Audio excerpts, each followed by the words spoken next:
Hello, hello, and welcome back to the Inspiring Moments with Kaylin radio show. If you caught our last episode, you know I am here with having a dynamic conversation with the one and only Paula DeBoles-Johnson about her new book, Nerve and Other Ish to Take or It Takes to Run for Public Office. In part one, we explored what it takes to even step in the arena of public office. Today, we're diving into what happens once you're in when race, stress, scrutiny, and sacrifice all come knocking at the door. And still, with all of that, Miss Paula reminds us that having the nerve is still worth it. And so, to get right back in the conversation, thanks again for being with me, Miss Paula. The conversation has already been good. Now, let's go a little bit deeper into the book because you do talk about some complex things, even when it comes to running. There's a chapter in there called Race in the Race, which I just got to say that's pretty clever. But it tackles challenges that Black women face in politics, which is something that we do not talk about enough as a community. Can you speak to what makes that experience unique and how you navigated it? Again, I spoke about the double bind of both race and gender. And we all know that there's some preconceived notions about Black women, period, but particularly about me because we're talking about me in this race.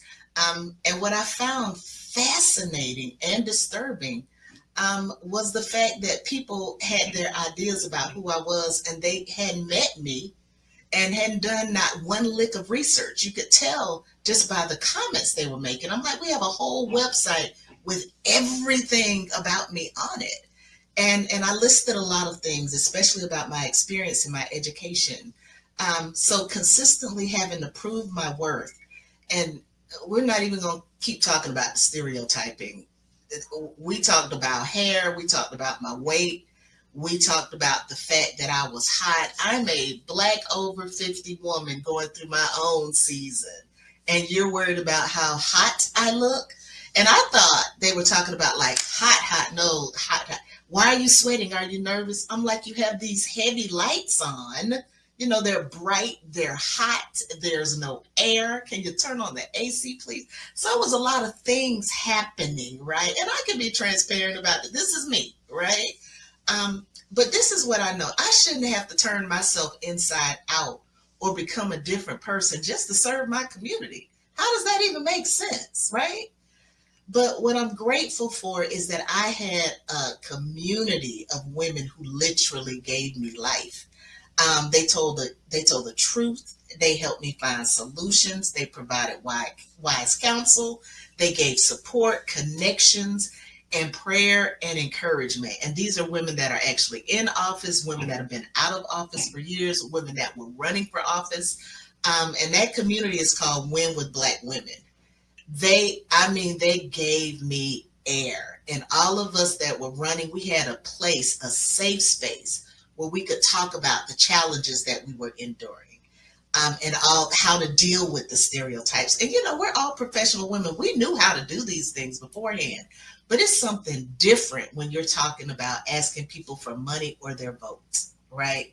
So the other part of this was the thing that helped get me over that very tough year was my own local community. It was you and your mom and so many of my community volunteers and my family, people that love you enough to feed you and ask you if you're drinking your water, people that'll pray with you and do things for you, like you having me on the show and your mom helping with just regular things that I can't handle, video, PowerPoints, flyers. So I had a community of support and from some people that I never thought that I would get support from. So while I talk about race in the race, while there were a lot of things that aren't even in the book, and I'm never going to mention them, God knows, and those people know. But for the things that I put in the book, race being the social construct it is, where not even 1% of our DNA dictates how different we are from other. It's 1% that determines whether you're going to be fair skinned, white, Black, whatever, right? But we're so caught up in it. That's why it got the chapter that it got. But what I want to lean more into is the fact that always been a hard worker. I've always been resilient. I've always tried to build community, regardless of the outcome, regardless of all of those challenges. I'm not going to stop being who I am. I'm going to keep my community. I'm going to broaden my circle. And I have the nerve to keep going, period. And I'm going to stay true to who I am. Just like I said, I shouldn't have to change me to serve you. I shouldn't. I just may not be the candidate for you. And I think that's such a broader conversation, and that might even be a different show when we get back into deeper in legislative session as we are now. But I've always thought it's just so disheartening because as Black women, we already have enough things. If you're too overjoyed, you're too loud, or you're too excited, you're too bold, you're too confident, you're too, forceful with your words. There's always something that people are ready and Right. willing to nitpick about what it is that you do. And when Right. you already live in a world where every move you make is judged, everything Scrutinized. it's Every move. scrutinized. Every single thing you do, it's annoying that you would think we've come so far, and we've seen even just in this year that no matter how far we come, we're just living in some very weird and interesting times. Can I say, and I was sharing this with a group of young people, and young people have some words for us right now. You really ought to sit down and listen to about 5 or 6 of them and just be quiet. Just listen to them. But this whole notion of not being enough and not being valued and erasing us, why? What is it about us? Some people can show up every day and just wake up and be regular and they're fine. The whole world revolves around them. Others of us, we have to fly and save the world. And I don't understand why that's okay. And like you said, that's probably a message for another time. But we really have to explore all of these things. And I hear the Black girl magic, and I think we are magical. I think we are a blessed, fearfully and wonderfully made group. But we shouldn't have to always wear this S on our chest or this W on our chest. Why must we? It's killing us to do that. But maybe that's the intent. Maybe that's another show, Kaylin. I'm gonna let that one go. That's a good point. I hope we do better. I mean, I know my generation, we don't care. As long as you have a good voice and you truly care about what's going on, I just hope that is enforced more in our world, enforced more in what we're doing, because we all got to be able to stick together. I mean, it was a thing about a Black president. We got a Black president. It's a thing about so much going on. I just think politically, regardless of the skin color, it's about what you say. That's always been my thing, because Yeah, you can look the part, have all this money, have all these things, but what are you actually going to do? And all the there you cameras go. and the lights and the fame is gone. People aren't blowing up your social media page. Who are you at your core? And I Who think are you that behind closed doors? right. I Mhm. think we need to see more of that. So y'all go ahead and read that chapter. It may be a little bit difficult for some people who may not understand, but that's something we do have to talk about, because Black people in general in politics, I want to see more of us, because we We don't have need enough more. representation. You're not. And we got to Mhm. have more voices who are willing to stand up and actually advocate for the things that we need and we do, because if we don't, nobody else will. Nobody will. But we digress. We move on into the book.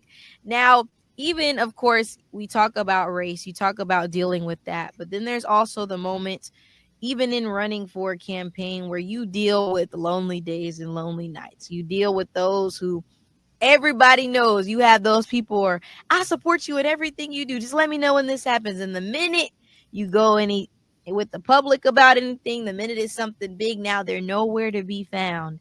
And it's you and your platform points and your family and all the thoughts in your head just roaming. What role did people in your life, your prayer partners, your support system, even just those who could be there play in allowing you to not have to deal with those lonely days and nights by yourself? I will tell you this. You heard me mention in the last episode that I had a community with me. Um, and people that will sit there and tell you the truth, that will encourage you. That I'll say this, let me back up. My oldest daughter, Zamoria was with me every step of the way. When other people had to be at work, when she had some free time, when we were stuffing envelopes at home, when I was standing on corners with signs, um, she was just there, and she had a little bit more flexibility than others. But that's who I call my constant encourager. She prayed for me. She would be up in the morning before I got up, praying for her mom. She would call me, Mom, did you eat today? Did you drink your water? And I talk about her podcast episode called Did You Drink Your Water, Sis? And that's where that came from. Because there were literally days where I would forget to drink water. And I'm trying to figure out why I have a headache and why my stomach hurts, why my back hurts. I didn't eat. I didn't drink water. And that means that I didn't have balance in my life, right? And you need your community to come alongside. And your mom cooked. Your mom cooked for me. People would order food for me. So I had all of you, and I pray that I didn't miss anybody, but I know I did. That's why you don't write people's name in books. You give the general thank you. But I made sure that I wrote out the names, and I tried to get everybody that was there, that said a prayer, that encouraged me, that held a sign, that donated a ream of paper or a bottle of water. They were the ones that kept me lifted. And you're going to need your circle. You're going to need your circle to do this work. And people who think they can go at it alone, you are lying to yourself. Nobody can make it by themselves. You need at least one person that's going to be back there and tell you it's going to be okay, right? And I'm grateful because I had a community of people. And I tell you, that community of people, even in the loss, they were like, you ran this race. We did all that we could. You should be very proud of yourself. Even now, when people call and say, so Paula, we want you to consider running. They will come. I will ask them their advice and their thoughts on this. I'm not saying what I'm going to do in the future, but I've learned who I can rely on. And I've also learned who I cannot rely on. Because you know me, Kaylin, I want to bring everybody with me. Miss Paula's the encourager, the connector. Come on, let's do it. Everybody can't go where you're going. Everybody isn't prepared for the next step of your journey. And everybody's not in your corner.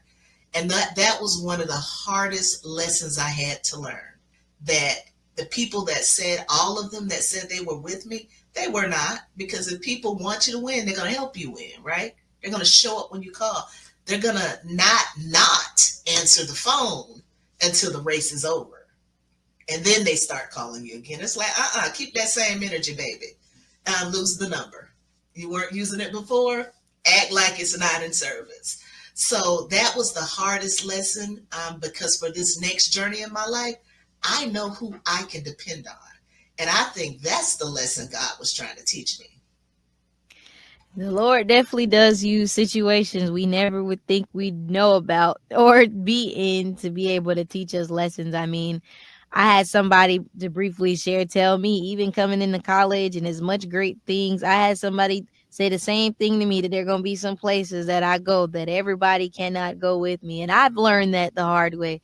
And I think it's good that people can see that in the book, but just see that in general. Of course, when you're running for office, there's going to be a lot of people who say that they're gonna do stuff. A lot of people who say, oh yeah, I got you, I got this and third. A lot of times it's just words. You don't really meet many people who back those actions up with it. But it really is important to have a good support system. I talked about that in one of the shows I did with my best friend, The Power of Real Friendship. I'm gonna always say it, no matter what you're doing, whether you're running for office, you're entering another stage in your life, you're going from high school to college, you're learning more about yourself, you're going to need a support system. Because as much as I don't know what it is to run or what it's like to run for office, I know that there's times in those wee hours, even just as a college student, where my mind wanders and I'm sitting here having bad thoughts or thinking negatively. And my people, my best friends, my mom, my family, my dad, my people that I call my sisters, like, they are there for me. And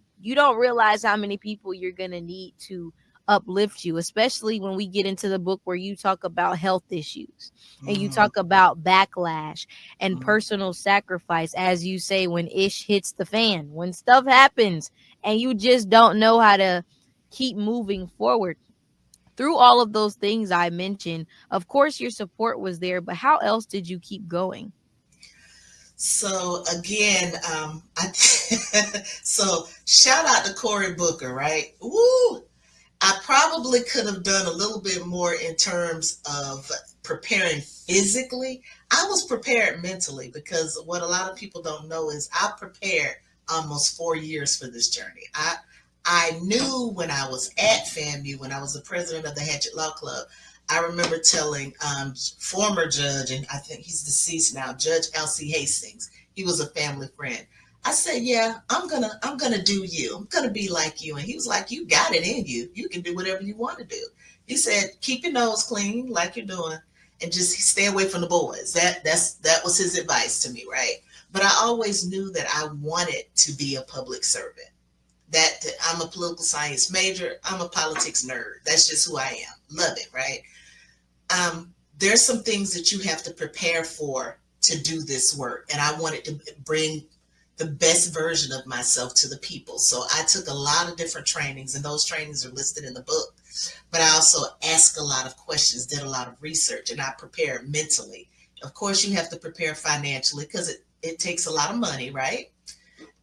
And also, I think I could have done more physically because going out there knocking on doors, asking people to let you in, and a lot of people will not answer their door. They'll look at you through the curtains and will not. They will look at you and not let you in and not answer the door, right? And it was hot, and you all know I just wasn't in the best shape, but that didn't stop me. So I could have prepared a little bit more physically, but I think I needed to prepare more with my heart because there were just pieces of the journey that broke my heart. I'm still healing from that, and I can be transparent about that. But there were a lot of things that I didn't expect from us. And when I say us, I mean people of color. Some of the things that were said to me, that hurt me, right? And so, of course, that trickled down to friends and family. They're like, "They what?" And it's some things I will never tell because that will break some relationships, and that's not what I want. And I don't think it takes all of that. I think we can be civil to people. I think you can not like a candidate or want to vote for a candidate, and you can still be civil and you can be a decent human being and you can do your research. Stop being ignorant and running a group of other ignorant people. And when I say ignorant, I mean unknowing. You didn't do your research, right? You didn't do your research not because it was hard to find, it was because you were too lazy to do it. But you formed an opinion having no information. That's dangerous. And look at where we are right now, right? You're listening to somebody's word and they're not even informed. And they're telling you what to do and you're following it blindly. And look at where we are. Now, y'all have to understand, I wrote this book before all this stuff started happening, right? But that lets us know that if we ever get out of this mess, hopefully we will make better choices. And those choices begin locally, Kaylin. We live here. This is the community we take care of first. We can't worry about what's happening in places where we're not living or working. We have to take care of home. And if we can't get along here together, how are we going to affect change on another level? We got to learn how to do our research, choose candidates that speak on our behalf, choose candidates with some ethics and some integrity that will come back to our communities beyond when it's time to ask for your vote. These are things we have to do better. And we have to do better with each other. I'm just going to put that out there. And we can save that for another show as well. Happy to discuss.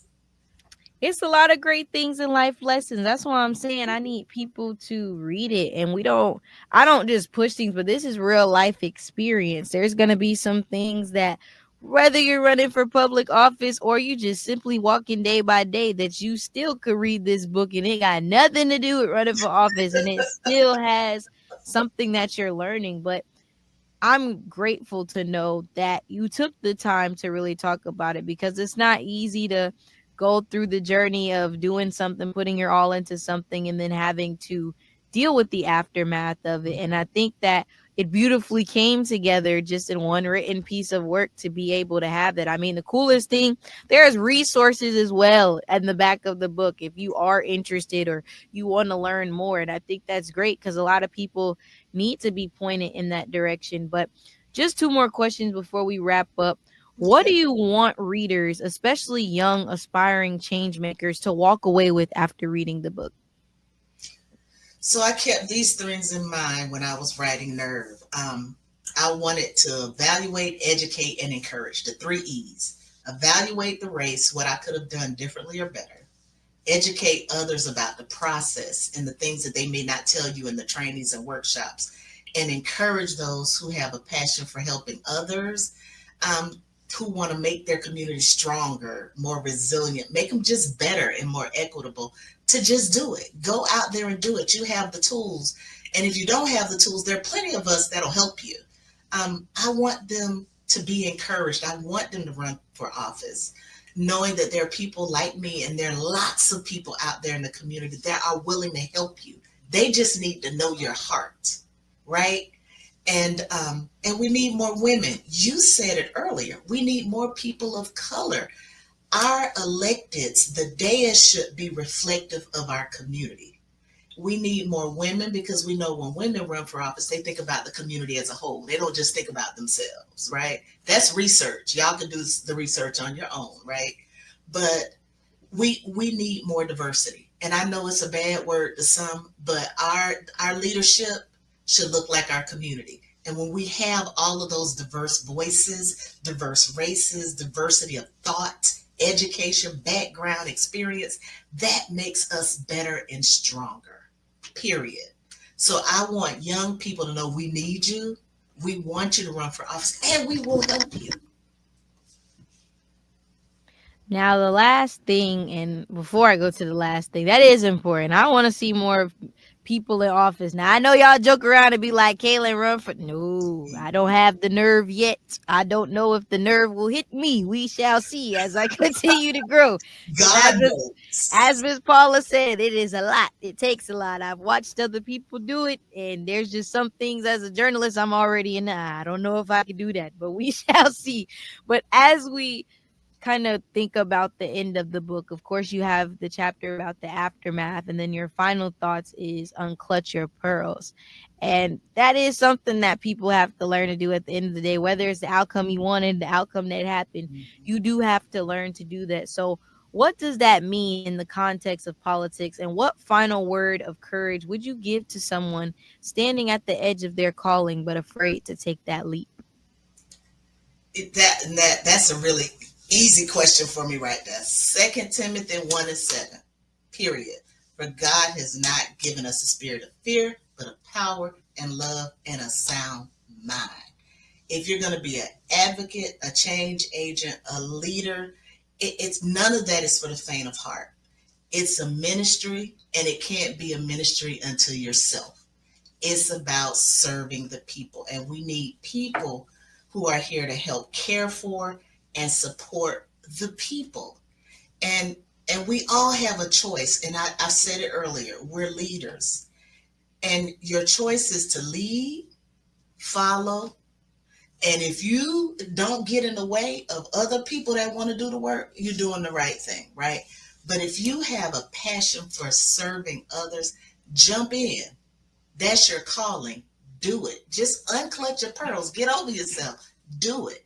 He's giving you everything that you need. And I'm always going to lean heavily on my faith because I know that's the only reason I'm still here. Thank you for sharing that. I think one final thing I say, like I said, even to those, again, not running for office, and you're simply in a place where you just are afraid to move forward because you're scared of the what ifs and your brain tells you why not.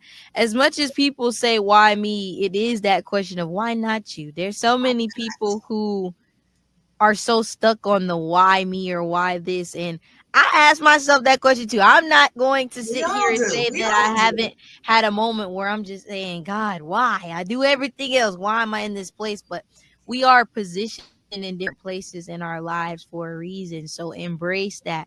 Be open to new possibilities and have the nerve to do whatever it is that Yeah. God has placed on your heart. No matter if it seems crazy, if it seems small, have that confidence to step boldly and walk into your purpose. But y'all, this has been a good show. I'm so happy to have discussed the book. Like I have said, like Miss Paula has said, order your copy of Nerve today. Y'all see, I have mine right here with me. You can go to www.pauladeboles-johnson.com to go ahead and purchase your book. It's on her social media platforms. I'll let her shout out where you can connect with her, especially if you want to, learn more about the book, learn more about her, have her come share her book. They want her to do, I heard somebody say they want to do an open reading.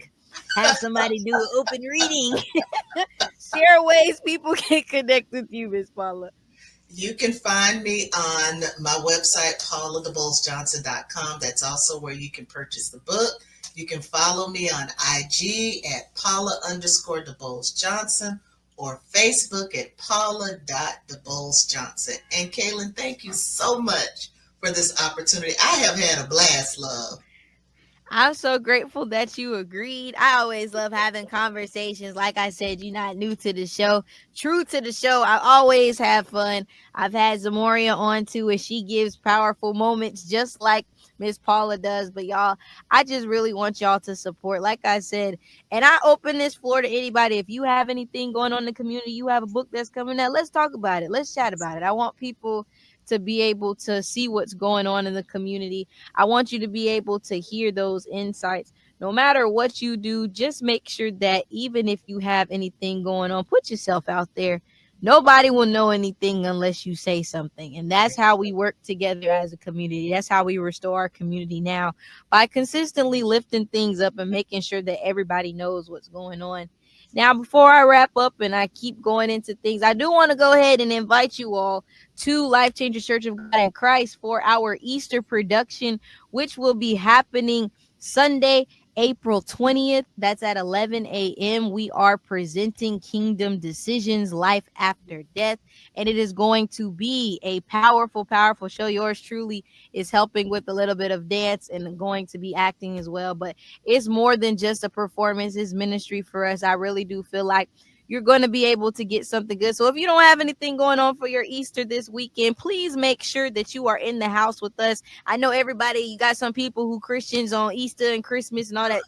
Go ahead and stop by, and get something good. I'm being so real though. I do want those to come in. Also, make sure that you stay tuned. Y'all, I'm wrapping up this semester with school. I'm getting closer and closer to being able to plan things out. I'll be going in for internship soon. So please bear with me, but I do have some stuff in the works. I want you all, if you still are interested in giving back, you want a nonprofit to partner with, you still can check out Kaylin's Caring Connection. You can visit our website, which is www.kaylinscaringconnection.com, to see more about what I do, why I started the vision, and why I continue to keep giving. I also want to go ahead and invite you to connect with me on my social media platforms. You can subscribe to the Kaylin's Caring Connection Inspiring Moments with Kaylin YouTube channel. That is at KCK Inspiring Moments with Kaylin radio show. You also can follow me on Instagram at Kaylin Cares 15 and on Facebook and LinkedIn at Kaylin's Caring Connection. On those platforms, you all see me share shows consistently every single week. You also see me share community events. If you have any questions and you have anything that you may want to ask, go ahead and reach out to me on there. I'm free, I'm open, as long as it's productive and it's not crazy. But make sure that you do stay connected. I've had people that I've met at events and different things, and I enjoy speaking with others and having conversations. So just make sure that you are staying connected. I am very appreciative again for Miss Paula being on. I have more shows coming up for y'all. So if y'all have any topics that y'all want to hear about that you don't feel like are being talked about, please let me know. Also, let me know if you want me to bring my best friend in. I saw some good comments about people saying they like that real authentic conversation. So we might have to run that back for a part two. But as I wrap up the show, please remember one thing that I consistently say: you are loved, You are enough and you matter. Please do not, and I mean, please do not let anybody tell you any different. Thank you for tuning in, and I will see you on the next KCK Inspiring Moments with Kaylin radio show. Until next time, be blessed.